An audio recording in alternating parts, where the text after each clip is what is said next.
everyone, and I'm going to be speaking with you about AI confusion, about navigating scams in an AI-powered world. And uh, welcome to the Dragons, Gazelles, and Unicorns podcast. We like to explore the cutting edge of health innovation and leadership. I'm Rosemary Truman. I'm the founder and CEO of the Center for Advanced Innovation. And today we're thrilled to welcome two distinguished guests, Vijay and Michael. They're magnets of innovation. And in the AI space, they've been doing trailblazing like you have no idea. And they're going to talk about it. They have really the fingers in the pulse of R&D commercialization and a wealth of experience of AI combined with gaming and improving human health. So they're what I would call that they're the beacons and pillars on the trajectory of every aspect of the architecture, engineering, and the point of the arrow in AI and gaming with the purpose of truly transforming how we address human health, as I mentioned. So I would like to start with trailblazing AI. So can you share your journey into the AI landscape and what inspired you to venture into the field? And what are some of the pivotal moments in your career in the space? Maybe you want me to go first, Rosemary, and then Yeah. have Michael? Why don't you go first, BJ? Okay. Yeah, go ahead. Sounds good.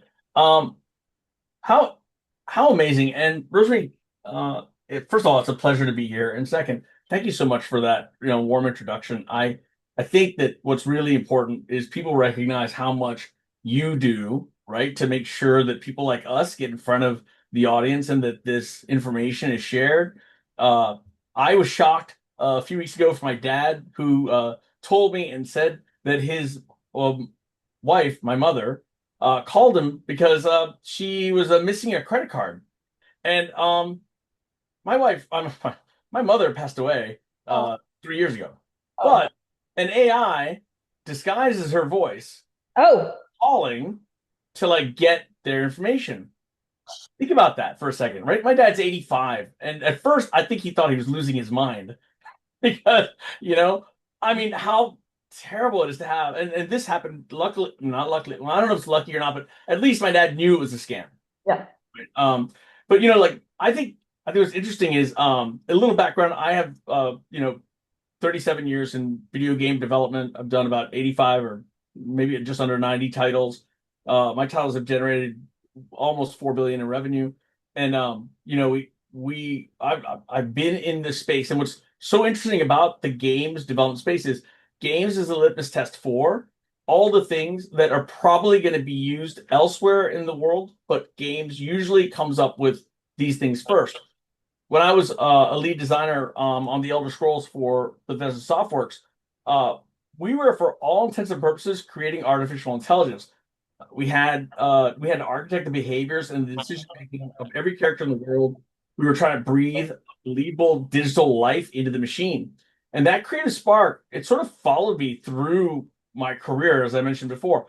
Here's the thing that's really cool about that: the most pivotal moment in realizing what the principles of game design were: engagement loops, risk reward systems, data driven personalization, um, all exact same principles to make modern AI so powerful. The insight that led me from running P&Ls to venture capital and now to my current venture at Andrometa, along with Michael here, is we're building this infrastructure for the next generation of gaming, and where we're applying expertise to create this not just more fun games, but games react naturally on the fly, and also therapeutic AI driven experiences for neurodivergent children. So I think that sort of like ability really is being empowered by the fact that we have this AI intelligence behind the scenes. And my entire career, I think, has been building to this moment where we could do this. Michael, do you want to introduce yourself? Yeah, no, Vijay, great Or... introduction, and thank you so much. My name is Michael Christine. I'm actually the CEO and founder of the Andromeda, Vijay's business partner over here. And I would say my journey into AI was a little different. So obviously, I've been very fortunate to be introduced to machine learning at a pretty young stage in my career. I come from a legal background where I actually worked as a lawyer. I did securities law, I did property law, I did business law, corporate law, global corporate structure. You name it, I probably had my hand in it a little bit. But what this allowed me to do is essentially it allowed me to kind of lay this foundational career for myself that then allowed me to kind of go off and explore more of my own personal interests. And I've always been so deeply interested in these cutting edge technologies that essentially are going to change the face of the entire world as we know it. So I first really got my first taste of AI really when I was actually working with this gaming company that they were starting to explain to me how the machine learning processes work, and that just blew my mind. And what Vijay had said of these companies essentially laying the foundation for what we currently know as I think that's exactly right. Like AI is not this new, like completely new idea that's never existed before. Like these machine learning algorithms and processes have been around for decades. And so now to see it realized in a way that we're slowly and slowly creeping up towards AGI is just such an exciting venture for me to be a part of. And that's why I'm so fortunate to be a part of a company like Andrometa,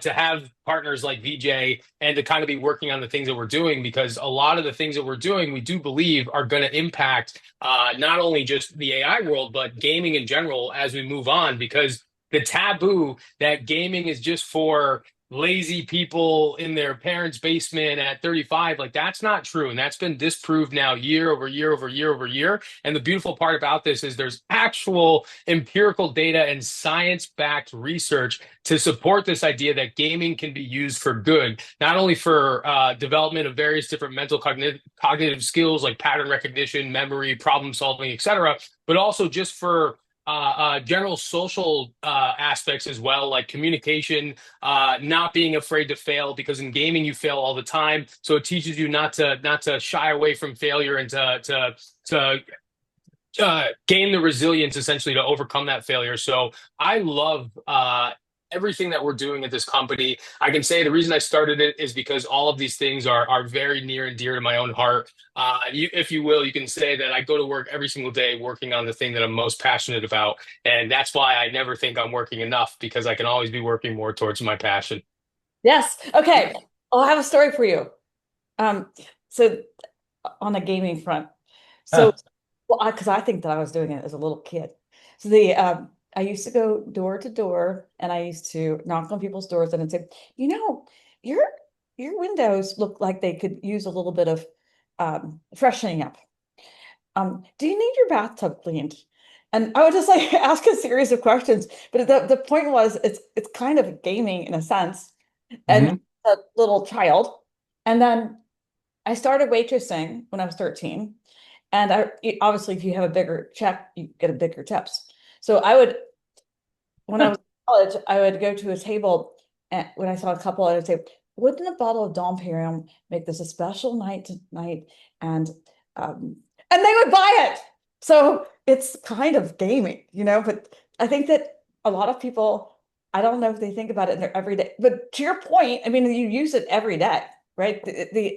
And then you all have, like I said before, you created the foundation, the architecture and engineering on top of that, and engaged people in that. And that's what's extremely impressive about the two of you working together. Could you maybe explain what AGI is for the people who are listening? Michael. Yeah, Michael, I think that you mentioned AGI. Did I get it right? I can't hear you now. You're on mute. You're muted. Sorry about that. Yes. I was clearing my throat before, and I didn't want it to interrupt the stream. All right. So no, AGI is just artificial general intelligence. So right now you can think of artificial general intelligence as an AI that's actually able to logic and reason for itself without the input of a primary user like myself. So right now, AI is slowly creeping towards AGI. It's not fully there yet, despite what some people would like to lead you to believe, like, oh, we're here. It's not fully there yet, but it is slowly starting to creep there. I actually think we're going to see pure AGI within the next year. Honestly, that's how fast things are developing along. The one thing that everybody should have on their radar is more so ASI, which is artificial superintelligence. That will be on everybody's radar, in my opinion, potentially 5 years from now. However, with the speed and rate that everything is going and progressing right now, it could even be sooner than that. So right now, I just think we're at this like precipice of humanity, of accelerating our growth and our technological appreciation, if you will, in terms of where we're going and what can be done with all these new technologies coming out. Because in 10 years, they're projecting that AI is going to be, well, I think I saw 1 billion times smarter than the average human. And that's going to change a lot of things. So it's a very exciting time, especially if you're applying these in ways that are being used to help people, help humanity, and help essentially individuals grow. Mhm. Okay, so I have another question. So for Vijay, you had 90 titles. So those are the titles of the games that you made. Yeah, And that's then correct. what's your favorite one? Oh, that's like picking your favorite kid. Yeah. It's they're all my favorites for different reasons. The one the honest truth is, it takes roughly 18 to 24 months to make a really good, solid game. That's 2 years of playing the same game every day. And for most of that period, for 80 to 90% of the time, it doesn't work. Oh, And so it's frustrating to play. It cheats. It has the wrong AI logic in it. It has all things that it wants to win too, right? So it's gonna try and stack the deck in its favor. And when you finally get it tuned right and you're actually having it can be fun. We actually have this process where we have people on our team who only play it then because we no longer have fresh eyes. We hate the game at that point. We don't care what it does. Or have you ever become like nose blind to like a smell of something? Like you're in anything. 23 yeah, part.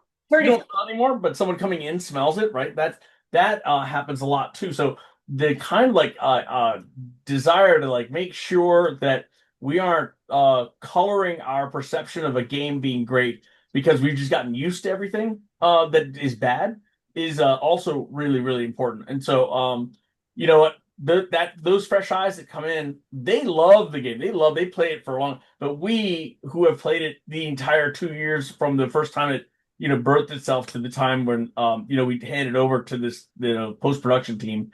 Um, it's so much time has gone by that we make really good friends with other people in the games industry, so we can share and we can give them our game, and they'll give us their games, so we can like actually have fun playing games again. So I hate all my games the equal amount. Okay. Very good. Well, so that's very interesting. So what we were testing some AI tools. Yeah, I don't hate them at all. You can probably test them. Yes, tested them all. So we were so we do this. We do a lot of analysis on innovation, and we collect all the data, and then of course we we have I have 11 trade secrets and due diligence, and so the innovation arms race piece that we put out usually about every 5 years is how does the U.S. compare to the rest of the world in innovation? And by the way, we're not doing well. So, but in any case, we thought, well, what if we tried the AI tools to help the analysis process? They Mhm. couldn't read the WIPO data, the WIPO data, the Patent Office data, the World Patent Office data. It was very interesting. Mhm. And so, I mean, we went through a few different things, but to your point on it cheats. So let me just, this is a crazy thing to mention, but I needed a little bit of mind break over the weekend. Mhm. So I decided that I'm going to create a spreadsheet of my favorite restaurants in the DMV. And so I fed it all the restaurants and I said, I mean, basically I said, here are the columns, et cetera, et cetera. But it created duplicates of a lot of things. It was, and that's the cheating part. I mean, it was just I was just doing it from needing a break from doing work over the weekend. So, but that's an extremely interesting observation. And then another thought that I had was the point about which, so Sherry Sobrato, which I need to, you guys have met. She has a game called Digging Deep, and it's Mhm. to help create a way for children to journal. And then as a result, it goes through like these different parts of the different towns and so on and so forth. And the thing that I wonder about is, how do you take what you have done and, all of like I always say, the foundation that you've created, and integrate it into other, if it's a nonprofit, digging deep, other programs like that. I mean, Going back to I have some notes here, so I'm just wondering about how do you approach that? Do you mean from just to clarify the question? Do you mean from like an AI side of things, or from game development side of things? Well, I think that probably you could infuse AI into the game that would allow it to become smarter. so you're And talking about relating, like combining AI with gaming? yeah, like it's a game that exists, and they made the game, but it doesn't have AI in it right now. So So probably just yeah.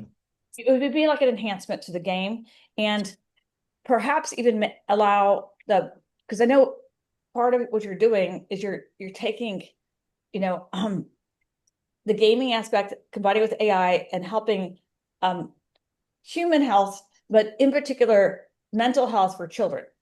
And that's there's an enormous unmet need there. I So will yes. yeah, I will say that, like, Hmm. I think like this is where like the magic really happens. Like, look, I mean, what I maybe didn't make clear before is that there's such a thing as the newfangled shiny tool, and then there's the old thing, and the two of them may in fact have the same outcome when you're used. So we might use old technology of nested if-then statements and things that tell, like, if the player does this, then do this. If the player does this, that and there's you can have thousands of those stacked, and the outcome might be the same as talking to a generative AI and having it just decide on the fly what should happen. The player won't know the difference. And one of the things that we strive to do in the video game industry was to make it obviously make it almost feel like there was a living person inside the game that was competing against you. We didn't want it to feel like there was, some master computer dealing with you. Right. But I think that when it comes to AI and gaming, I think there's three pillars that I've sort of always thought of. One is the AI orchestrated persistent worlds. The second one is infinitely generative content. And the third one is the development process itself. And so looking at those three, the top one, the AI orchestrated persistent worlds, we build environments, and those environments already they exist in toto, in the sense that we've built them and they are immutable other than damage effects and things like that. But if you forget static environments like that and you start thinking about what an AI could do, an AI could create the world dynamically based on interaction with the player, hearing the player's conversations, looking at the player's inventory, and evolving an entire world geography and geometry that's based on that player's sort of experience. And now you're looking at tailored gaming, right? Tailored worlds that like look and evolve the way that you may want them to evolve, or maybe not the way you want them to evolve. But either way, no playthrough will be exactly the same. Mm-hmm. The second one is infinitely generative content. That is where we have all kinds of stories we do. Julian and I, one of our lead programmers, we worked on a whole conversation engine that was intended to be like a storyteller that would like listen to what you said and then come back with the responses for the way in which the adventure would unfold. And that process and building that now can be done in minutes with a generative AI, where the AI can have that conversation with you and create the content and the story on the fly. And I think that is going to be an amazing, amazing upgrade, because when you combine that with a non-persistent but dynamically generated world environments, you're getting, honestly, you're getting storytelling from potentially one of the greatest storytellers in the world, which is an AI that can access everything knowledge-wise that's available on the internet to create and to weave a story that it knows from everything it knows about you to become a completely personal experience. Okay. And then, yep. Oh, sorry. The final one is that it's the development process itself. I mean, look, AI co-pilots are going to be amazing at like doing things like coding, art creation, QA. They're going to go through and do and take away so much of the cost that Yeah. we have had in games development. I know, Michael knows a lot about this, and we're really excited about where it's going. So I'll stop there. Yeah, just to kind of piggyback off that. So the coding AIs, they're coming along so incredibly well. It's actually it blows my mind every 3 months how much they've improved. And so what we're going to start to see, I would actually even say by this time next year, we're going to start to see so many different games being introduced to the market, from mobile games to console games, like to PC games, you name it, all fully coded using AI. And a lot of that's because of these newer game engines that games are being built on, like Unreal Engine, like Unity. So you had asked before, what would it take for existing games to have AI integrated into them? A lot of that would be, how was the game built in the first place, and what engine was it built on? Does the code base allow for this type of integration to be integrated in these games? Because it really just depends on how the framework of the code was set up in the first place. If it's set up in like C++ or C sharp, then absolutely it should be able to be integrated, because obviously Unreal runs in C++, Unity runs in C sharp. But if it's not one of those and it's running on somewhat of like an older engine, it might be a little harder to do the integrations. But it's just because the engine was never contemplated, because this technology wasn't contemplated to be integrated in the first place. But yeah, to Vijay's point, AI is going to change so much of what we do, from personalization of games to having this like companion, coach, whatever you want to call it, if you will, joining you in all these various different games, being able to see your gameplay. If you're a gamer, having the AI review your gameplay and give you tips on how you can do better in the future. And then obviously, from the perspective that we're trying to go down, allowing the AI to teach you in various different social settings, help you improve different social skills, help the neurodivergent better navigate the world as we know it. And there's so much opportunity here in how that can work. And also just mixing it with glasses like these, which these are the Meta AI glasses. So doing things like that, being able to integrate your companions directly into the hardware that you wear for all of this. Like, I am so blown away and so excited for the future that's coming. And VJ will tell you, I've always been the guy who, I can't wait to live in the sci-fi future world, like the Star Wars, the cyberpunks, etc. And we are so rapidly approaching that kind of world, and I'm just elated because of it. Yes. One thing, Michael, one thing that you just hinted to, and I know we don't want to give away all of our secrets, but the fact is that like you look at you said earlier, like the game and how it was coded may be a hurdle in terms of like adapting it to this new AI generation. But what's so interesting and people don't, I think, see immediately is we can ask an AI to look at the code and to determine what it would take to adapt it, and then ask it to adapt it. And it would, 100%. right? And so now you're talking about an AI could do all that work that we're talking about, that it was very, very difficult in the earlier days when you're moving from, like, say, a custom engine with a custom graphics driver to a custom, screen renderer. And now we have Unity, and we have Unreal, and like transferring that information from that into that new platform, that was difficult. Now, not so much. I mean, it's going to be really interesting. So, Well, it's really interesting. This is fascinating to me because I think about it. When I was 24, I was running the first cloud computing platform globally, the first one ever implemented for ERP, CRM, you name it. And it was multi-currency, multi-set of books, multi-org, multi-language. But it would integrate with, I mean, I'm telling you, every country. We were in like 24 countries. But it was really complicated. If I had AI at that time, the conversion would be probably seamless, because it would map I say seamless, but I mean, obviously you have to always probably tweak it, because I was telling you earlier about, well, some of my AI things that I was doing over the weekend. See, Rosemary, we're the same there because my like hobby on the side is I utilize vibe coding to build all these various different applications and websites on the side on the weekends. Just A, because I'm trying to understand how good the AI coders are, so I want to see Yeah. exactly what level they're at. But B, because it's just like an interesting hobby to be able to crank out applications and websites Hey, basically within 2 days that used to take 3, 4, or 5 months to develop. It's just so I love it. It's so amazing. and like that particular project, I mean, I was, as I mentioned, all around the world, and it took 2 years. I mean, it was just It's um something you might be able to do in an afternoon now. yeah. 100%.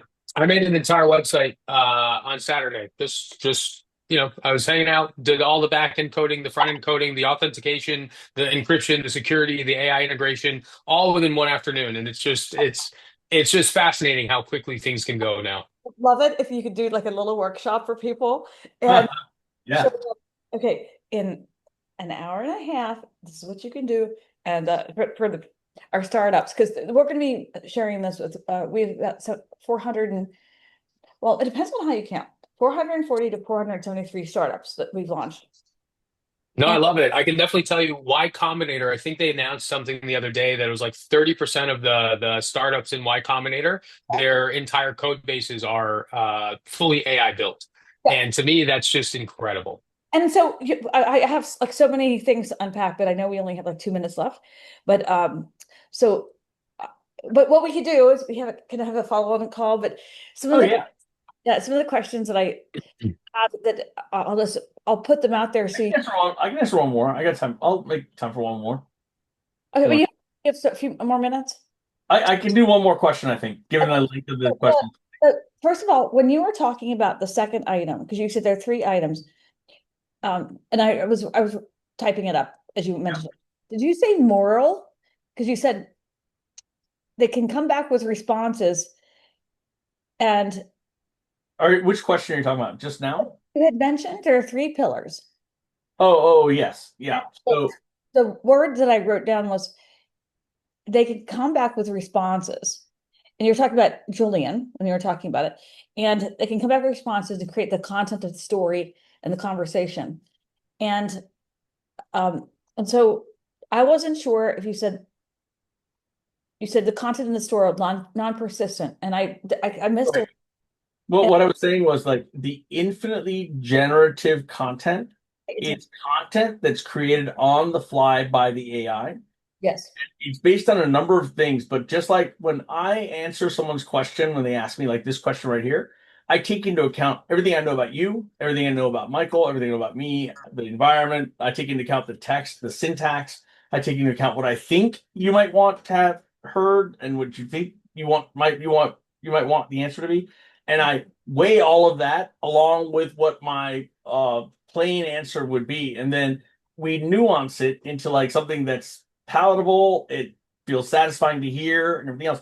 That's exactly what an AI is able to do now, but it can also do what normal computers can't, which is it can offer you a suggestion or a comment or a direction rather than having to wait for you to come up with what that direction should be. So it can guess, but not in the same terms as we guess. In fact, in part two, I'll tell you about an AI patent that I have in now to help AIs be better at guessing. and And sorry, go ahead. good. No, Is I was it? gonna say, these guys have like lots of patents. I mean, we didn't talk about that, but we'll do that in a second. And then the other one that I was wondering about, Michael and Vijay, you have mentioned quite a number of different tools like Unity, Unreal, Mhm. Vibe. Was it Vibe? Well, Vibe is the process of like actually using AI to generate code. Michael knows all about Yeah, it. yeah. Yeah, vibe coding is literally just what they call coding with AI versus Okay, I got you. it. It's a vibe to hang out with the AI and tell it what to do. And then another. I will have a lot of questions, but the other one that just think about it. It's not urgent, but the that one's the one about your glasses and how do they Oh yeah. eyeglasses. How do they integrate with your AI? Yeah, so generally, how this current iteration of these glasses work is they basically connect to your phone, so they have like a Wi-Fi signal in here. So like I can right now just touching the side, I can turn it up and down, I can talk to it, I can say, hey, I don't want to activate it right now, but I can tell it and ask it questions. It can see things because there's a camera here. It can record. So the next version of these glasses, which I'm very, very excited to get because they're about to hit the market a little later this year, is they'll actually have like on-screen displays where it's not just it talking in my ear anymore. It's actually showing me things from like an XR type of like let's say I'm Google Maps, for example. Like I'll actually get to see like a little street in front of me, and it's guiding me on the street, all on the lenses of the glasses. And the one thing I'm most excited for is the live translation because you'll literally be able to do live translation directly into your ears as somebody's talking to you. You'll hear it in your own language. So. It's amazing. That would be great because my yes, Translator, Star Trek. excellent. 100%. And Yep. I personally think AI glasses are going to replace cell phones completely once they get a little bit more robust in terms of their functionality. I personally think this is the next wave of everything. Oh my And God. fashionable, Michael, because only like people like you and I can wear glasses that look like that and still look smart. By the way, these are reading glasses. They're not that expensive. Great on you. So later in the year, and you can advise me. But I have But you're asking about tools. Hmm. You're asking about tools because I can answer that and then I got to jump. Okay, all right. Let's do that, and then we're gonna go through the vision of AI, and then it's a next step, and the rise of, we already mentioned some of the scams that are going out, but and the fusion of AI with other items, other platforms. We talked a little bit about that, and then we're going to talk about, just for the audience, um, building trust and community in AI, and diamonds on unicorns versus pearls on a pig. This will give some people something to think about, and thoughts and resources. And so, in any case, if you could take a Yeah. moment. I will say like with regard to like sort of the proliferation of tools and the way like the Yeah. things being created. I will tell you right now, we're like in a period of like a Cambrian explosion for AI tools. It creates a lot of opportunity, but also creates a lot of confusion in the way in which people sort of deal with that. From an investment and business strategy perspective, you have to approach this with like a very clear framework. And my advice has always been, and by the way, this is my advice for life, and that is start with the problem you actually need to solve. Don't start with the tool that promises you a solution to everything. Like, pick what you need to solve. This is very true in business and solve that thing, right? Ultimately, later, you'll have time to look at all the different single solutions you did and aggregate them into like a combined solution for your company. But at the time, solving a problem, these problems are problems that will torpedo your company or torpedo your product or torpedo your client base. And so solving that first, however you do it, is the ideal moment, right? That moment that you're doing the right thing. So I think to vet a tool, there's a 3-point like checklist that I typically use. It's like a mini due diligence process. Like I look at the reputation and market proof. I look at then the data policy transparency, and then finally the origin of that tool and its backing. So with reputation and market proof, I ask these questions, are established leaders in the field you're in actually using the tool, right? And getting a measurable result that you can look up. You look for credible cases for that, not just marketing fluff. Data policy transparency. A legit company will have a clear, easy to find policy on data privacy and security. If they're cagey about what happens to your data, don't use them. I mean, you and I, all of us know not to do certain things on the internet. That we're still kids though in that whole space. Getting smarter about it is really important. And finally, the origin and backing. Start with tools for established players. I'm not going to name the big names. We know what they are, but like for startups, look at the investors. Look at like, are they backed by reputable VCs? Is it a strong signal of legitimacy? Like you wouldn't you agree that whoever backs a company tells you a lot about its long-term viability, right? So that's where you want to like really sort of put your eggs. If you're gonna put your eggs in a basket, don't put them in a basket that has a hole in the bottom. Right? That's just simple, right? But that honestly is due diligence on any startup. You would do it also for a startup AI opportunity. Yes. Like tools you're going to use. So, And, Michael, can add to that. I wanted to thank you both for joining us, and we'll continue the conversation. Michael, what are your thoughts? Sorry, refresh the question for me really quick, Vijay. AI tools and like how do you see the sort of navigating the AI tool proliferation platform future repeat? Just if I'm being honest, the best way for you to stay up to date with any of the new progresses in AI and what's happening is by reading newsletters. Newsletters come out maybe every week, sometimes every 2 weeks, depending on who you're following, but they are generally the only way that you're going to be able to keep up with AI because AI's progressing so quickly that I know people who took a course in AI 6 months ago that course is completely obsolete now because AI has changed so much that everything they learned 6 months ago they have to relearn now because everything's different or everything's improved. And with things like VO3 coming out, Google's new video generator, text to video, or their image generator, or all these advances, we're going to see such a massive shift, and it's actually somewhat scary, just because people aren't going to be able to tell the difference between what's real and what's not anymore in terms of video creation, things like that. And just based on what's been generated the last 2 weeks, because it just came out about 2 weeks ago, it's incredible, and I'm blown away by it. And in 6 months from now, I can see it potentially being indistinguishable from real video, and that's going to cause a lot of cool things to happen, but potentially a lot of very dangerous things to happen as well. So we have to see how these things unfold and how they go along. But I highly recommend using newsletters, just staying up to date, following any kind of tech influencer online who talks about this kind of stuff, because usually their content is all about the latest and greatest things coming to market.